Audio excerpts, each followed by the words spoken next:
കഴിഞ്ഞ ദിവസങ്ങളിലെ ഷോർട്ട് വീഡിയോയിൽ നമ്മൾ പഠിച്ചുകൊണ്ടിരുന്നത് പഴയ നിയമ പുസ്തകങ്ങളിൽ കൂടി കർത്താവായ യേശു ക്രിസ്തുവിനെ ഏത് നിലയിൽ പരിശുദ്ധാത്മാവായ ദൈവം ചിത്രീകരിച്ചിരിക്കുന്നു എന്നുള്ളതാണ്. ഏറ്റവും ഒടുവിലായി ആ പരമ്പരയിൽ നമ്മൾ പഠിച്ചത് നെഹമ്യാവിന്റെ പുസ്തകത്തിലാണ്. നെഹമ്യാവിന്റെ പുസ്തകത്തെ കുറിച്ച് നമ്മൾ പഠിച്ചു. നെഹമ്യാവിന്റെ പുസ്തകത്തിൽ ക്രിസ്തുവിനെ ഏത് നിലയിൽ ചിത്രീകരിച്ചിരിക്കുന്നു എന്നുള്ളതും നമുക്ക് ചിന്തിക്കുവാനും പഠിക്കുവാനും ദൈവം സംഗതിയാക്കി. ഇപ്പോൾ നമ്മൾ പഠിക്കാൻ പോകുന്നത് മറ്റൊരു കാര്യമാണ്. നെഹമ്യാവിന്റെ പുസ്തകത്തിലെ ദൈവത്തിന്റെ ആലയത്തെ പണിയുന്ന ശ്രേഷ്ഠനായ പണിക്കാരൻ അല്ലെങ്കിൽ ദൈവസഭയുടെ പണിക്കാരൻ എന്ന നിലയിലാണ് നമ്മൾ നെഹമ്യാവിന്റെ പുസ്തകത്തിൽ കർത്താവായ യേശു ക്രിസ്തുവിനെ കുറിച്ച് പഠിച്ചത്. ഇനിയും പഠിക്കാൻ പോകുന്നത് എസ്തേറിന്റെ പുസ്തകത്തെ കുറിച്ചാണ്. എസ്തേറിന്റെ പുസ്തകത്തിന്റെ ഇതിവൃത്തം എന്താണെന്ന് എന്നെ കേൾക്കുന്ന നിങ്ങൾക്ക് എല്ലാവർക്കും അറിയാം. ഹാമാൻ എന്ന് പറയുന്ന ഒരു ആഗാഗ്യ വംശജൻ മൊർദെഖായി എന്ന് പറയുന്ന രാജാവിന്റെ കൊട്ടാരത്തിന്റെ കാവൽക്കാരനായിരുന്ന മനുഷ്യനെ കൊല്ലാനും യഹൂദ വംശാവലിയെ മുഴുവനും ഉന്മൂലനാശം ചെയ്യാനും ഗൂഢമായിരുന്ന ശപഥം ചെയ്യുകയും രാജാവിനെ കൊണ്ട് സമ്മതിപ്പിക്കുകയും ചെയ്തിട്ടുള്ള ഒരു ഭയാനകമായ പശ്ചാത്തലം.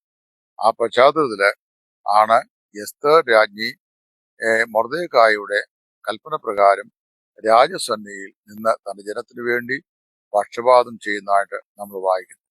അപ്പോൾ ഇവിടെ നമ്മൾ ഈ എസ്തേറിന്റെ പുസ്തകത്തില് എസ്തേറിനെയും അവളുടെ വളർത്തപ്പനിൽ ചിറ്റപ്പനായിരുന്ന മൊർദെഖായിയെയും കാണുന്നത് തന്റെ സ്വജനത്തിന്റെ ഗുണകാംക്ഷിയായ പുരുഷൻ എന്ന നിലയിലാണ്. സ്വജനത്തിന്റെ ഗുണകാംക്ഷിയായ പുസ്തകം. നമ്മുടെ കർത്താവായ യേശു നമുക്ക് വേണ്ടി നമ്മുടെ ഗുണകാംക്ഷിയായി ഈ ഭൂമിയിൽ വന്നവനാണ്. എബ്രായലേഖനം 2 എന്താണ് വായിക്കുന്നത്? അതിന്റെ 8 വായിക്കുമ്പോൾ മക്കൾ ജഡരക്തങ്ങളോട് കൂടിയവർ ആകയാൽ അവനും അവരെ പോലെ ജഡരക്തങ്ങളോട് കൂടിയവനായി മരണത്തിന്റെ അധിപതിയായിരുന്ന പിശാചിനെ ക്രൂശിൽ തറച്ച് ജീവപര്യന്തം മരണഭേദിയിൽ അടിമകളായിരുന്നവരെ വിടുവിച്ചു. നമ്മുടെ കർത്താവായ യേശു മനുഷ്യവർഗത്തിന്റെ ഗുണകാംക്ഷിയായിരുന്ന രക്ഷകനാണ്. നമ്മെ സ്നേഹിച്ചവനാണ് ക്രിസ്തു. നമ്മുടെ പാപങ്ങളുടെ പരിഹാരത്തിന് വേണ്ടിയാണ് അവിടുന്ന് ഈ ഭൂമിയിലേക്ക് മനുഷ്യനായി അവതരിച്ചതും മനുഷ്യവേഷം കൊണ്ട് ഈ ഭൂമി ജീവിച്ചതും മരക്കുരിശ് ചുമന്നതും ക്രൂശിന്മേൽ കയറി നമ്മുടെ പാപപരിഹാരമായി നമുക്ക് വേണ്ടി മരണം സഹിച്ചു. അവൻ നമ്മെ സ്നേഹിച്ചു.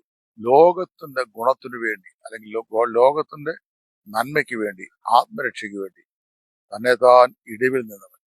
മൊർദെഖായിയും എസ്തേറും രാജാവിനും ജനത്തിനും മധ്യസ്ഥരായി നിന്നതുപോലെ പാപികളായ മനുഷ്യവർഗത്തിനും രക്ഷിതാവായ ദൈവത്തിനും മധ്യസ്ഥനായി സ്വജനത്തിന്റെ ഗുണകാംക്ഷിയായി വർദ്ധിച്ച വീണ്ടെടുപ്പുകാരനായ വ്യക്തിയാണ് നമ്മുടെ കർത്താവായ യേശു.